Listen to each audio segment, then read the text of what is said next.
All right, thanks to everybody for joining us for Home Energy Tips, where you can learn ways to reduce your energy no matter what setting you live in. I'm your host, Sandy Bauman, the Sustainability Coordinator here at the UNT Health Science Center in Fort Worth. And this event is part of our virtual Earth Day celebration, which is happening now through Friday. And it's hosted by HSE Sustainability, which is a student-funded initiative within facilities management. And we're very excited to partner with Schneider Electric on this talk. So this event is part of our Earth Day event. And Stephanie, are you seeing the slides?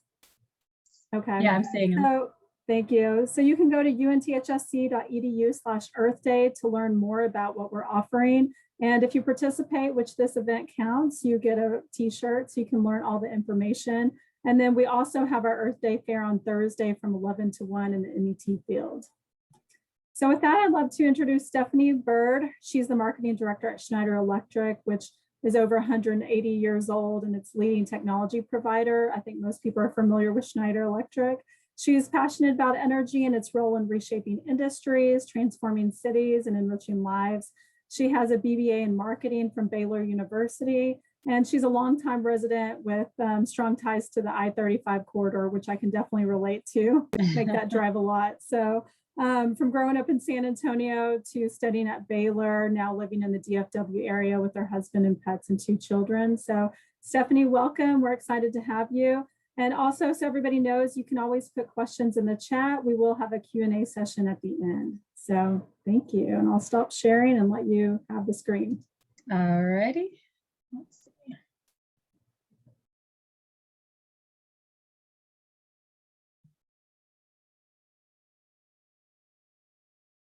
All right, looking good. Okay.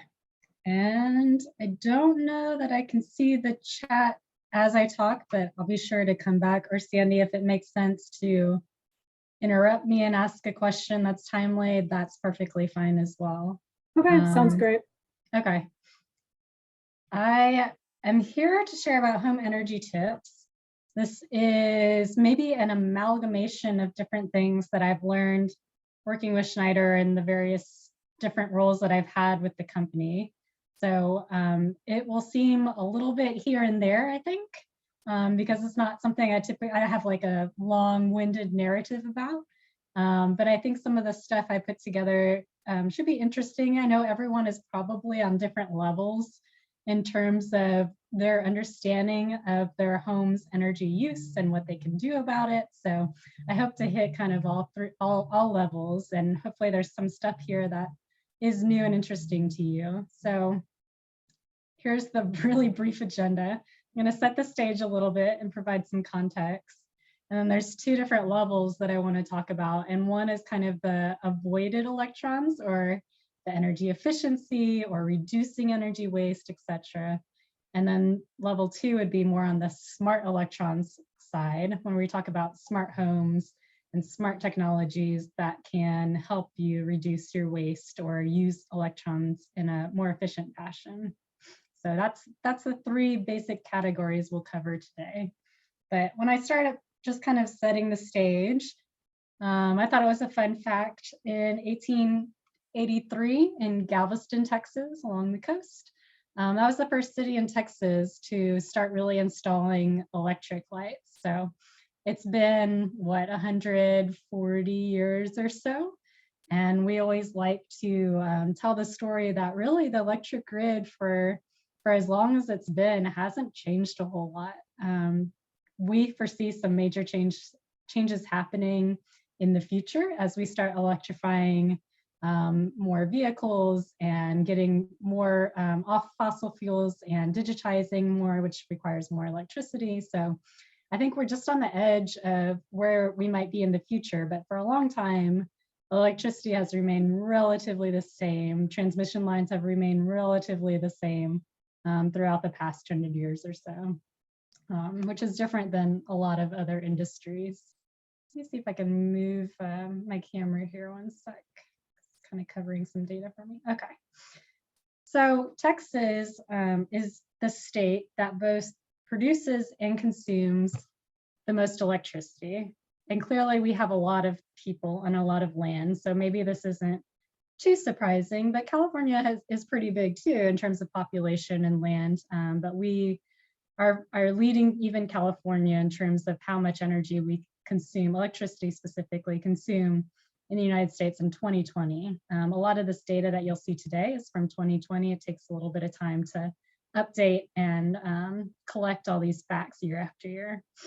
So Texas is definitely ripe for having this kind of conversation on what can we do to maybe reduce some of that consumption. When you talk to, in my prior role, I was in government relations, which is a lot of advocacy and lobbying type work. So constantly comparing Texas to other states and figuring out what we could do here in Texas to really make sure we're using energy in the most wisest way we can.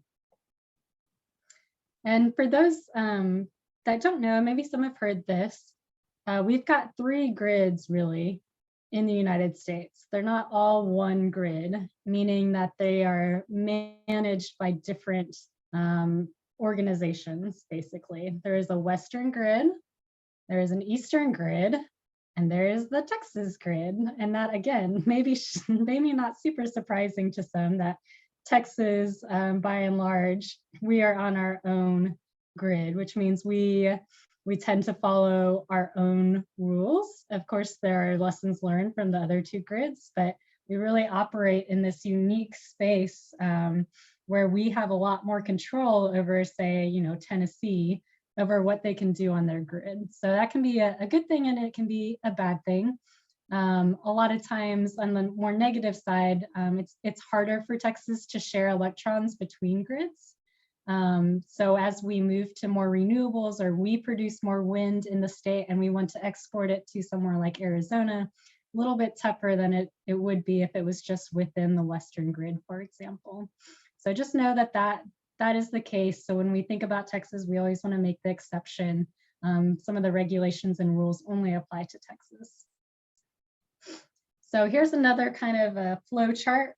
And I tried to put the sources of each of these on here, and I'm happy to share the presentation if you want to dig further. But this middle graphic here just shows you kind of where your power is coming from and who's managing it. So you've got the Texas legislature and lawmaking authorities here at the top. This at the top with the 3 people in blue is the Public Utility Commission. And those are appointed positions from the governor, and they are the top level people that are watching over the grid. From them, the PUC kind of regulates. I believe this is talking about all of the I'm not sure what this one is. Let me skip this one for a minute. But eventually, the PUC has oversight over the generators, which is the power plant you can see there with the smokestack. There's generators in Texas. There's transmitters with the transmission line that you see in your neighborhoods and around about. And there's also with the hard hat, those are retailers. So here in Texas, we've made the rules that all 3 of those parts of our electricity system are separate, which comes into play later on, bear with me, when you're thinking about where you can reduce your energy and who's giving you incentives to reduce your energy. So the generation is separate than the transmission, which is separate than the people that you're actually paying a check to every month for your electricity bill. And those are called retailers or retail electricity providers, REAPs. And let me go back 1 second. On the right here, there was a note that this isn't the case in some municipalities. By and large, I think in DFW, this is the case. But if you lived in San Antonio, or you lived in a rural area where they have a co-op, then this changes a little bit and the municipality has control over all 3 legs of the stool. So just a bit about Schneider, in case you are not familiar with us, though Sandy gave me some optimism that you are. Because we have electric in our name, sometimes when we're out and about, people ask us what our electricity rates are. And in reality, we don't generate electricity. We're not going to sell it to any homes around here. So let me just point out who Schneider is. We are traditionally a manufacturer that's been around for 180 years, and we've been chasing the electricity path for quite some time now and creating power equipment and software that helps people manage their electricity usage better. So we're in 4 out of 10 US homes. That means if you go in your garage and you look at your circuit breaker system, there's a high percentage chance that you're going to see a little D on there, and that's Square D, one of our circuit breaker brands. We're in hospitals, we're in water wastewater facilities. We're doing a lot more on the EV side, because when you plug in an EV vehicle or electric vehicle, there's a lot of power that's required to make sure that that truck or that vehicle is getting the power that it needs quickly. So we're doing a lot more in the EV space. We do microgrids where we're basically building someone's own grid, and you don't have to rely on the Texas or the Eastern or the Western grid so much. And then just some of the customers are mentioned there on the right. So that's who Schneider Electric is. Going back to kind of this discussion on energy pricing and who's running the energy sector in the state and what we can, how we can maneuver within the system. It's always interesting, again, going back to policy, most of us on the line here probably pay maybe around 8 to 10 cents per kilowatt hour on our electric bill. And you can kind of look that up on any electric bill. It should tell you what you're paying. Some of us have flat rates and some of us have variable rates, but on average, here on the list here, they've measured it's about 8.36. You can see that puts us at number 7, although some people are tied here. So we have one of the lower electric cents per kilowatt hours in the country. However, our total bills, when you look at a state-by-state comparison, our average total bill is about $132 a month, which is on the higher end of the state spectrum.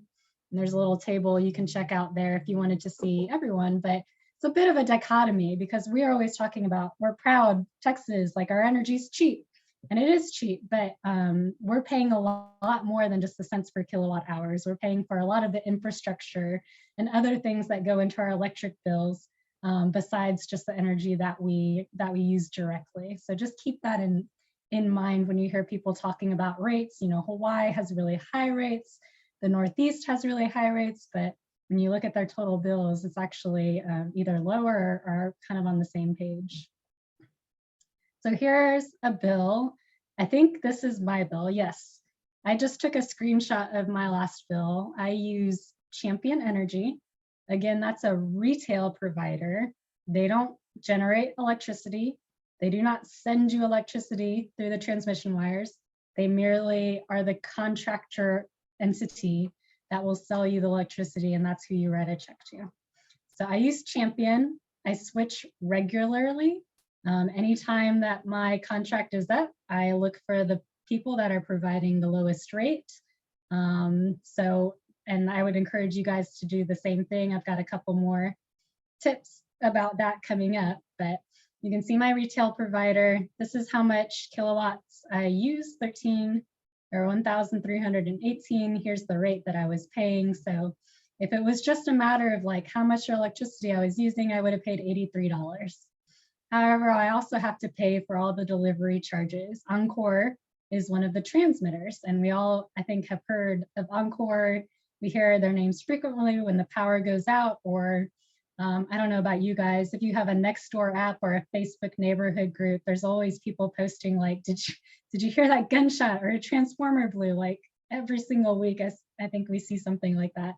That's Encore. They're helping deliver the generated electricity to your house, and they charge you for that as well.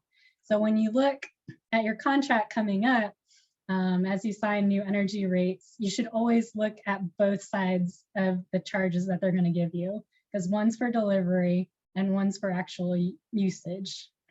Then they have a couple fees, but you can tell that's pretty nominal. So it seems like last time I got my electric bill, I paid about $143, which is pretty darn close to the average monthly rate in Texas. And the average kilowatt was all in all 10.5 cents. I think this is interesting. I'm not sure I knew this when I started, but utilities are actually, this is legislature and regulation written by the PUC. But basically, utilities are required to save energy in Texas. Not all states have this, but in Texas, there is a rule that year over year, the utilities are required to reduce their total energy growth. And it's growth, right? So if you have population growth, they're given a little bit of wiggle room to also increase too. But overall, utilities are asked to, a percentage of their total transmission and generation should be avoided energy. Now this helps us as consumers because now utilities offer us some sort of incentive. They offer corporations incentives and industries incentives to reduce or use their energy more efficiently so that they can meet their portfolio requirement. All right, so now that we've kind of set the stage for who's doing what in the energy space, and we are learning that utilities are required to help us avoid electrons, which is a good thing.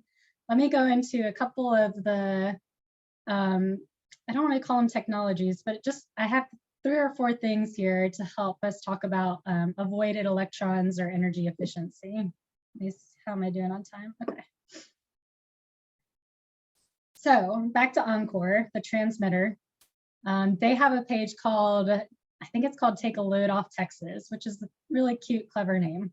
But in order to comply to the efficiency rule, they have a whole website dedicated to telling you what incentives are out there. And there's quite a few, so I didn't want to go into all the details, but just looking at this screenshot right here, there's things like insulation, there's HVAC incentives, there's things like windows and weatherization and appliances. And one trick to learn here is once they kind of meet their goal for the year and they will run out of energy, or I'm sorry, they will run out of funding for these incentives. So the earlier in the year that you take advantage of these incentives, the more likely they are to, come back quickly. You shouldn't be surprised if it's November, December, and some of these programs get turned off because they've already met their threshold. So check out this page now. It's only April, right? So you still have some time to see what incentives are out there and what you can take advantage of. And again, this is big for not just homes, but any sort of commercial building or industry or, industrial facilities tend to use a lot more energy than homes. So a lot of times they'll make sure that those incentives are pretty strong because they want to reach their goal as quick as possible. So let's talk about weatherization a little bit first. If you are low income or you qualify for low income benefits, there's a website there listed. And that's been, of all the programs that we've run in this country to help save energy, this is one of the better ones in terms of residential savings because they basically they have a bench of contractors that will go out to the home and they'll do an assessment and where are they losing energy, because on the picture on the right, you'll see there's all these different spots where just heating and air conditioning and other things are just flying out the window, or I think it's maybe on this graphic or I've seen it on another one, like they even show you like the outlets on your wall, which I have a lot of outlets in my house. That's even a point of exit for conditioned air. So there's a lot of ways that what we're paying to heat or cool is just kind of leaving the house completely. So caulking or weather stripping on your windows, weather stripping on your doors. There's even a picture here I included of, I forget what they call it, it's like a draft protector. And I was into that this winter. I took a bunch of old socks and even some old jeans and just cut them up and filled them with rice, but you can fill it with different materials. Plastic bags is actually a really good one if you have a lot of plastic bags that you constantly bring back to the store or something. That makes a big difference. That keeps a lot of the draft from coming in and keeps your heating from leaving. So weatherization is a big deal. The right insulation, the right air filters, things like that to make sure the conditioned air in your house stays where it should. Vampire energy. I think a lot of us have this in our heads, but we might not know exactly how much energy we might be wasting just by leaving things plugged in. So vampire power, they kind of refer to, it's in the night, it's hidden, you can't see it. But if you're keeping things plugged in, like your phone or your desktop computer, anything, your set box, I think, yeah, you can see there the line is really long for your cable box. Even though you might not be watching TV, it's plugged in, you can see the red lights on. It is consuming a significant, amount of power when you add it up over the years and you add everything together. So it's nice to be aware of what you've got plugged in. It's easy to just walk around your home and kind of check what's plugged in and what might be having a red light on. You can easily unplug it. Another thing is to get a power strip so that you don't have to unplug every single thing, but you can just turn the power strip on. I use that for my laptop. I have my laptop, my monitor, a space heater, everything's connected on this one power strip by my desk. And it's really easy for me after I'm done for the day to just turn that power strip off. So check your vampire devices. This is another thing I think, like, we all are aware that LEDs are just a quick, low hanging fruit, as people like to say, of things you can do. I did find a cool website there on CNET. It just, it gives you 5 things to think about before buying an LED. And what that means, I don't know if it's as common anymore, but even talking to like my mom or an older generation, or even, people our age, or they tended to say, I don't want to buy an LED because it's white, or it's not that yellow hue that I'm so familiar and comfortable, and it gives me warm and fuzzies. So when you buy an LED, you do have to be more conscious about what kind you're buying, because there are different kelvins, and there are different, there's different warmths to the light. So that article, and there's plenty of other articles out there, will tell you what spectrum to buy. I like to buy 2700 Kelvin myself because it's a little yellow, but not too yellow, and it's not bright white. But some people like the bright white. So you have to get familiar with what your LED package is telling you. And just be aware that you can't just throw out LEDs as like, oh no, I don't like them, they're not the right color. Like, do some research ahead of time, make sure you're getting the kind that you want. And the energy savings is just not debatable compared to an incandescent, and the amount of heat that an incandescent wastes. I mean, LED is the way to go. And this might be the last one in this section, talking about energy efficiency appliances. These are 2 graphs from Visual Capitalist to tell you what uses the most energy at home. So I'm just curious, I'll give you a second to kind of look at all these. I don't think any are too surprising. Maybe water heater in some sense, just because that's usually in a closet or in a garage and you don't think about it very much. But as you're considering, when to replace things and when to spend more money on an energy efficiency appliance versus, I see, I thought I saw toaster in here. Like, maybe that's, you can give a little bit on the toaster versus something like, make sure you definitely get an efficient HVAC system, for example. So some things are more efficient than others. A lot of times there are tax break weekends, or there's an incentive from Encore, or the federal government, I think, even gives you some tax credits on certain appliances. All right, right on to smart electrons here, the last section. So we've talked about some of the very basics. Like I said, a lot of you have probably heard of LEDs. You've heard of smart energy efficient appliance, Energy Star, things like that. This is maybe level up, a little bit higher level than what you can do to make sure you're using your energy efficiency.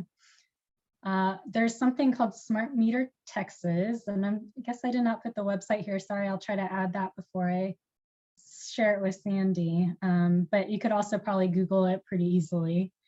If you sign up for Smart Meter Texas, you just get a better sense of when you're using energy. So I know with my retail electricity provider, every month or so, every week actually, my retail electricity provider tells me, hey, you're using more or less energy this week. But it's on a weekly basis, and I'm not really sure much more than that. And Smart Meter Texas, if you go into your dashboard, it will tell you at 15-minute increments when you're using the most electricity during the day. And you can kind of get a sense of, if you turn on your TV at a certain time or your computer, if you work from home, etc., you should start to be able to see some of those spikes. And it should help you kind of drive behavior on when you might be able to change some of that and reduce the total peaks, I suppose. So Smart Meter Texas, it's a free service. You can go sign up for it now. It doesn't cost anything. And you can see your data a little bit more at a smaller scale.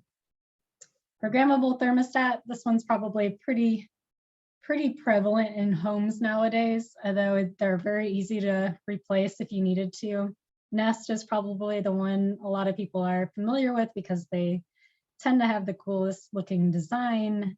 The other thing about just programming your thermostat is that also now a lot of them have artificial intelligence programmed in. So I have one, I don't know what brand it is, but it's connected to my security system, and I have one app that recognizes all my security system and my cameras and the programmable thermostat. And it has a bit of AI built in there, probably not so much as Nest, but as it learns, like, oh, she always wants the temperature up during the day, or she always turns it down to 73 degrees at night, it starts to learn your habits and it can adjust accordingly so that you don't leave one day and leave it at 73 degrees and just kind of waste the cool air while you're out of the house. So that's kind of, I think this is a basic necessity nowadays in homes.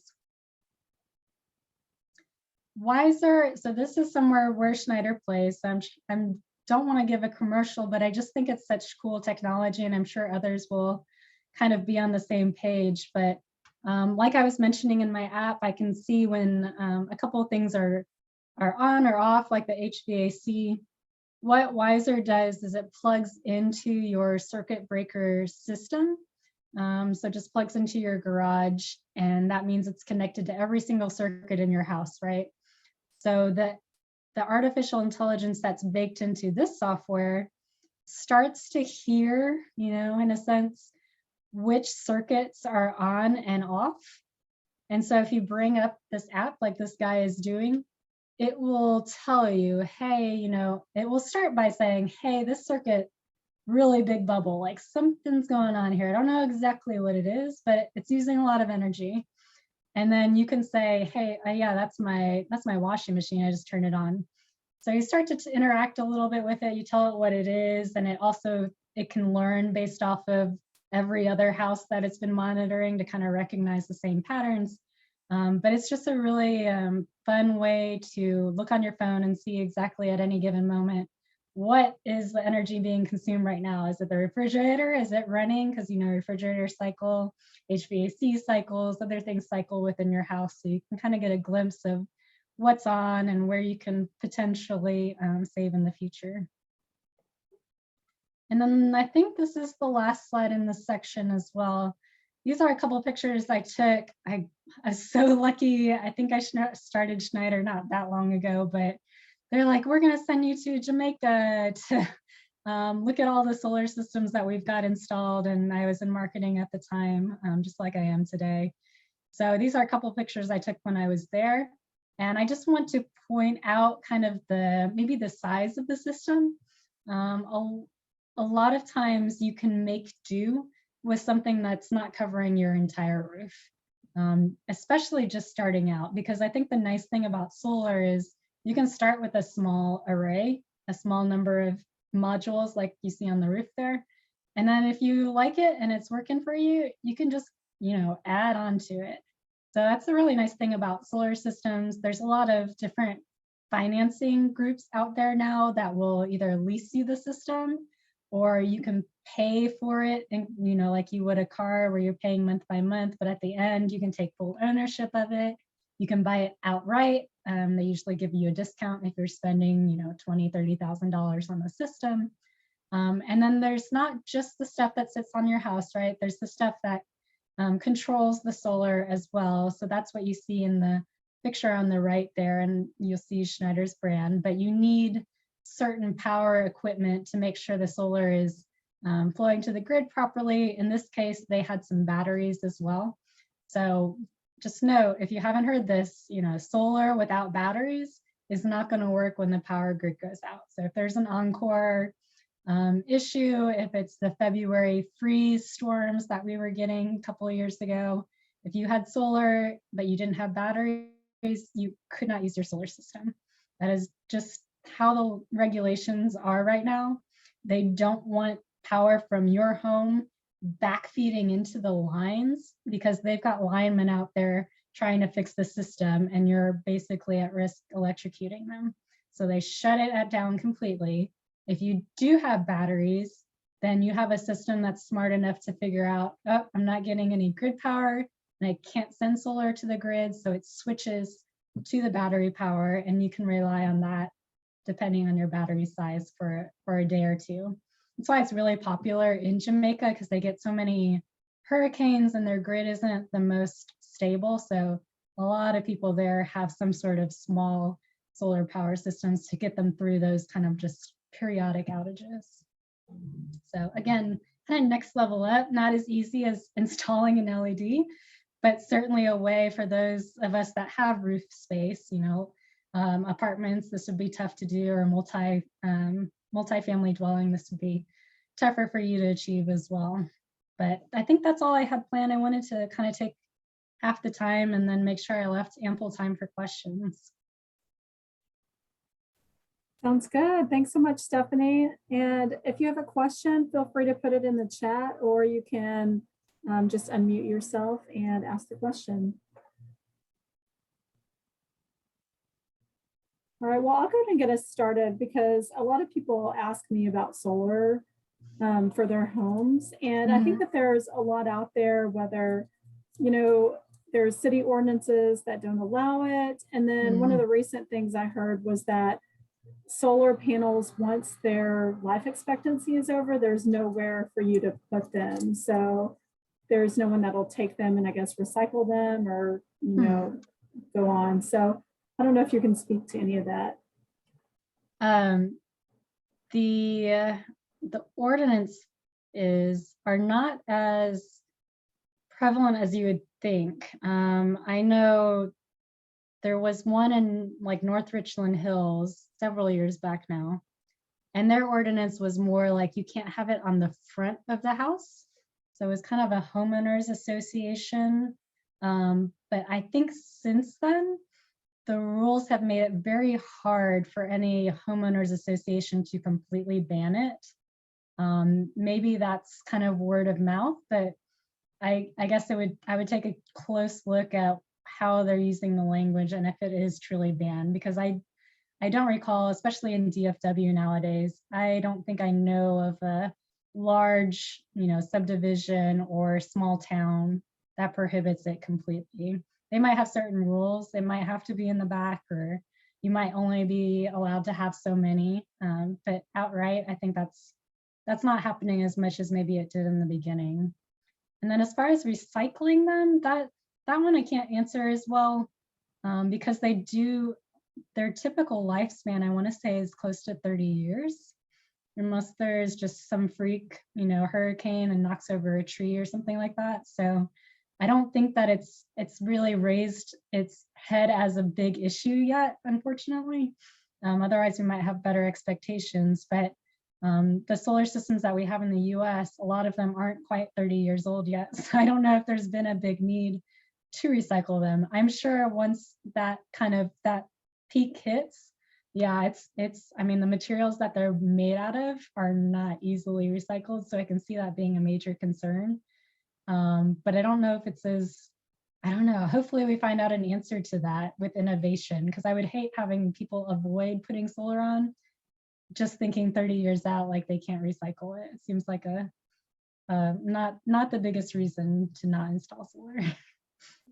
Yeah, so maybe it's something that if you are interested in solar, you speak with the company about and see what they say. That makes sense too, yeah.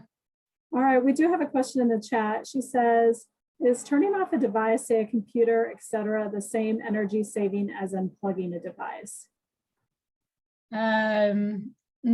Not usually. Usually you have to unplug it. Usually there is some sort of standby mode in your device that is sucking that energy out. Yep. So even if you turn off your TV or you turn off your phone, it is still sucking juice out. It's still in some sort of standby mode. Now, if you turn your phone, for example, like completely off, like you powered it off, it's probably less than what most people do, which is just kind of hit the home button.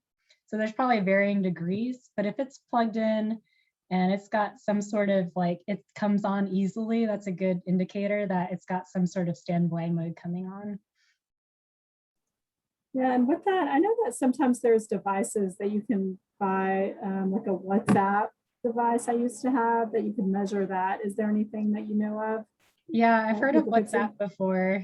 There's some, things you can plug in. Usually electricians have them to see if there's any power flowing through the current. The other thing that we use in our house, like, and sparingly, but I wish we had more of, is the smart plugs, which just plug in on top of the outlet, and then I plug in, a lamp or a hair dryer or something, and that can tell you as well whether something's on, off. You can control it remotely, and it can tell you how much energy you're using. Okay. Yeah, someone actually had a question about speaking to smart plugs and apps such as the Wise, putting your items on timer or on times. Are those plugs still pulling energy? Are they still what? Pulling energy? They're still like the same as the standby question. Like if they're able to turn on really quick, then they probably have a standby mode to where they are still pulling energy. But putting them on a timer is just like the programmable thermostat. That will help you avoid like leaving something on. And that comes into play a lot with bigger buildings, office spaces where your employees are done for the day and they just kind of leave their desk and the lights are still on and things are still running. That's when it's good to have, things on a timer. And I would assume the same goes as well for your house too, especially, and it's not common in Texas yet, maybe, but other states, you pay different rates depending on what time of day it is. And in that sense, timers can really come in handy, and especially the timers that let you delay starting something. So if electric rates are lower, and I guess TXU and some of the Texas ones do this voluntarily. If you have a nighttime plan where energy is cheaper at night, setting up a timer to start your dishwasher at 8 o'clock versus just running it immediately when you think about it at 4 o'clock could help you save a lot of money. So I guess the energy price is a big driver of kind of that scheduling behavior unless you sign up for that kind of plan, it's not, like I said, it's not super common in Texas just yet. All right, sounds good. Any other questions? One of the questions I had also was, you mentioned the snowstorm we had last year in February, but what recommendations would you give to people to kind of help them better prepare for those types of situations? An energy sense, if you didn't have a full-blown solar battery backup system, what you could have are more batteries around in your house, because they are getting a little bit cheaper, and that might change now that there's a lot of geopolitical unrest, and the minerals that we use to create those batteries might be in short supply, even more so. But currently, even on Amazon, I kind of stocked up on rechargeable batteries. And if I hear of a storm coming, I make sure all of those are fully charged. Some of the ones that I have are solar. So if I needed to in a pinch, I could stick it outside if the power is out for 2 or 3 days and I really needed to charge my phone, for example.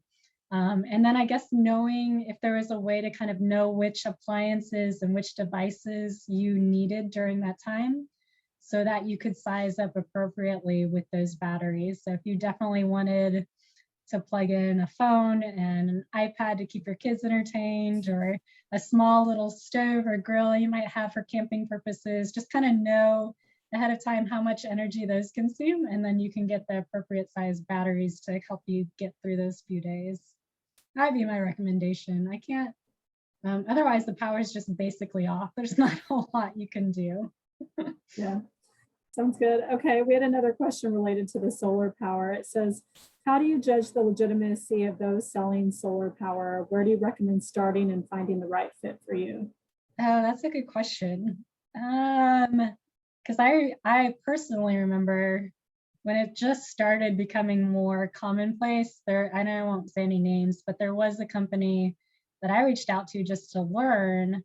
And what gave me that red flag, most solar companies will give you some sort of an assessment and a projection of how much energy you'll produce and how much money you can potentially save. And this company was just really gung-ho, I guess, on how much energy I could save. And that was a little nerve-wracking. And then they showed me their numbers. And I think what you have to be careful of, a lot of the solar companies, maybe not the reputable ones, will project that our energy prices will increase just like significant growth for the next 10 to 20 years. So they'll say, oh, you're paying 10 cents a kilowatt hour now, like you saw in my electric bill. In 2030, that'll probably be 15 cents. And I had to tell them, like, wait, like I've been paying electric bills for a long time now, and it's really stayed pretty flat, which is true in Texas. Like our electricity rate has not increased over the past couple decades. So based on their projections, they were saying you're going to save all this money because your normal utility rate's going to go up so much, and you're going to be saving it because you have solar. And that just wasn't the case. So I think being very methodical and questioning their assumptions is the key to figuring out which companies are just trying to sell you like snake oil versus ones that have truly put realistic figures in there. And then as far as company names go, there's some that probably have better reviews. Again, like if you go to a neighborhood Facebook group, I think every year they also have a solar tour in our area where you can go and visit just regular, people's homes. You can talk to them about which providers they were using. But there's no list anywhere that'll help you kind of determine good or bad. You just make sure you're doing your due diligence, because it is typically a lot of money. All right, thank you. Any other final questions? All right, well, Stephanie, we just want to say thank you for being our speaker today and helping us with our Earth Day celebration. And thank you all for being here today. This will be recorded and put on the HSC Sustainability playlist on the YouTube channel. And then when Stephanie sends me the presentation, I can send that out to everybody who registered. So thank you and have a great day. Happy Earth Day week. Bye, guys. Bye.